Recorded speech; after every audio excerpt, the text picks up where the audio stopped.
Keputusan pembubaran itu tentunya tidak munasabah, tidak mengikut praktik dan tradisi demokratik. Dan ini kerana TYT, Tun Ali telah diberikan nasihat yang salah dan tidak menghormati semangat perlembagaan. Di negeri-negeri lain dan malah di peringkat kebangsaan, Yang di-Pertuan Agong memanggil ahli-ahli parlimen menanyakan sikap dan pendirian mereka. Begitu juga di Perak, tetapi dan Melaka sebelum ini. Tapi dalam kes terbaru ternyata semua proses tidak diikuti. Jadi itu satu. Tetapi apa yang menjadi akibat ialah beban kepada rakyat. Maknanya bila dibubar, terpaksa diadakan pilihan raya, diadakan SOP yang cara yang paling tidak munasabah, kemudian dengan risiko kesihatan dan risiko keselamatan rakyat. Dan saya rasa kerajaan UMNO sebelum ini mesti bertanggungjawab.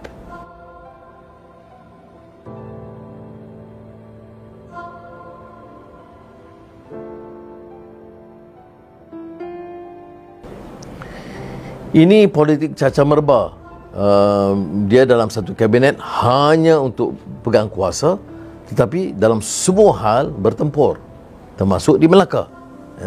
Jadi kalau dia berikan bayangan bahawa mereka akan bersama, bayangkan dia menang BNPN, tunggu masa untuk menikam satu sama lain. Jadi sebab itu bagi saya pilihan bagi rakyat Melaka untuk kestabilan politik, untuk memacu pertumbuhan ekonomi yang bergaya, mestilah pilih satu pakatan yang menjamin kestabilan dan tata kelola yang baik.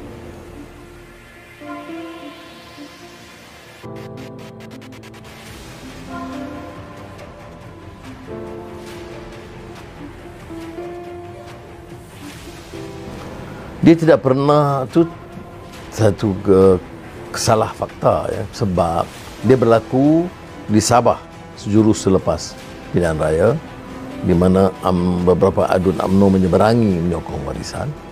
13 ahli parlimen UMNO diminta ataupun akhirnya menyeberang kepada Bersatu di bawah pimpinan Tun Mahathir. Ini berlaku, tapi apa yang berlaku di sini seolah-olah satu kejutan baru. Baik, bila kita sebut istilah khianat kepada siapa? Dia naratifnya seperti yang disebut oleh PH Melaka, yang keadilan di Pidana Amanah, ialah empat itu menarik sokongan untuk membolehkan parti yang mendapat mandat dalam pilihan raya lalu kembali berkuasa. Ini yang penting, maknanya dia bukan khianat amanah kepada rakyat. Dia bincang bersama PH Melaka dengan sikap yang jelas untuk mengembalikan mandat yang dirampas sebelumnya. Dan itu yang mereka sampaikan kepada pimpinan Majlis Presiden PH. Walaupun kita ada keberatan, saya setuju.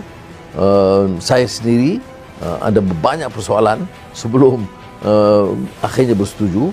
Dan DAP lebih tegas dalam hal ini kerana tidak yakin akan penyertaan mereka.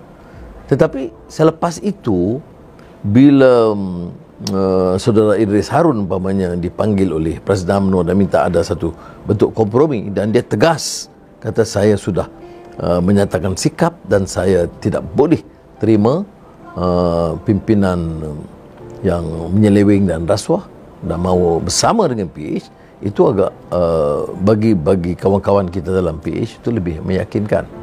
Tapi sekarang ini kerajaan dah bubar, jadi soal lompat tak timbul. Lompat ke mana? Dia sekarang ni tidak ada adun. Jadi kita bincang, yang pertama satu tidak dipersetujui, maka tinggal 3.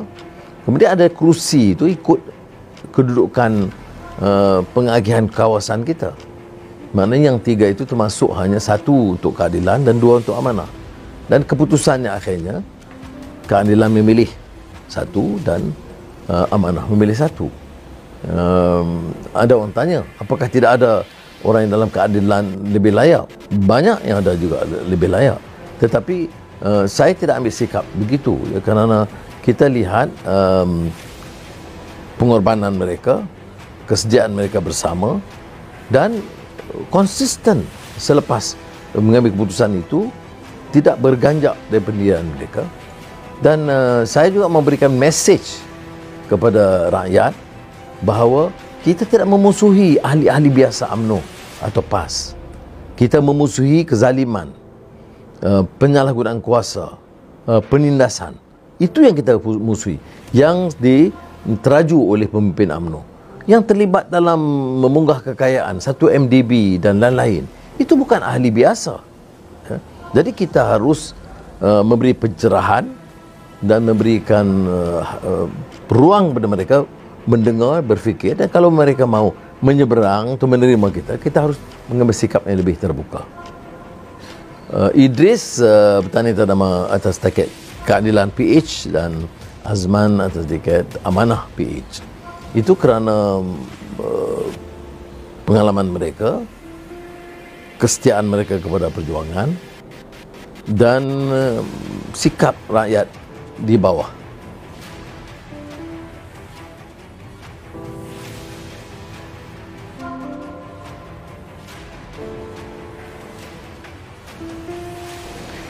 Suruhanjaya pilihan raya itu untuk mengawal pilihan raya.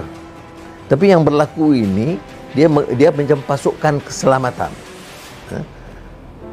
Kita juga suka. Mau longgar sangat, risiko kesihatan. Mau ketat sangat, dia tak jadi pilihan raya. Pilihan raya ni orang mampu diberikan pencerahan untuk dapat memilih.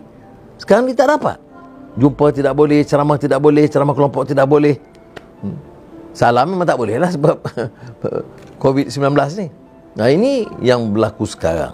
Tetapi kalau kita tanya, apa puncanya? Puncanya ialah pengkhianatan awal terhadap kedudukan dan mandat majoriti rakyat yang mau mengembalikan PH berkuasa, dan itu dinafikan. Jadi puncanya, tanya Ketua Menteri yang terdahulu dan tanya TYT. Tiada ada pilihan, kita harus bertekad atau mau menyelamatkan negeri daripada rampasan. Dah tak ada balak, tak ada minyak, dia rampas pasir. Demikianlah politik orang-orang ini, ya. Di atas cara di atas, kalau ada balak bolot balak, kalau minyak bolot minyak, kalau ada saham bolot saham, kalau ada pasir pasirlah.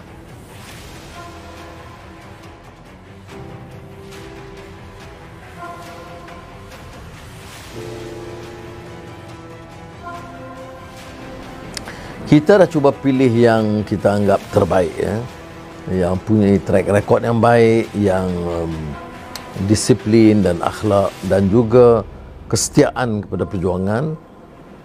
PH dasar-dasarnya, dan mudah-mudahan usaha kita diberkati Allah SWT dan Melaka akan terselamat dengan tata kelola yang baik. Sudahlah politik ini dibenci kerana pemimpin-pemimpinnya itu dianggap orang yang tidak boleh dipercayai, hanya memikirkan kekayaan pribadi dan keluarga.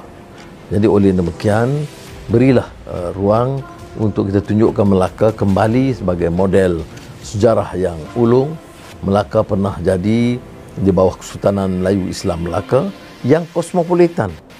Kerana kita lihat kehadiran semua kaum, semua bahasa. Saya sering sebut tentang Laksamana Hang Tuah sendiri pun dianggap kehebatannya, kepahlawanannya itu bukan sahaja kepada kepintaran, kepetahan dan pencak silatnya, tetapi kepada ilmunya, termasuk penguasaan bahasa. Jadi disebut di situ hebatnya Hang Tuah itu, kalau ikut sejarah dikait Hang Tuah, yang juga dikaitkan dengan Melaka ialah kerana dari segi bahasa Melayunya bahasa Arabnya, bahasa Cinanya, bahasa Siamnya, bahasa Indianya. Jadi daripada awal budaya Melayu Islam yang menerajui itu mengizinkan kepelbagaian, tetapi tunggaknya keadilan.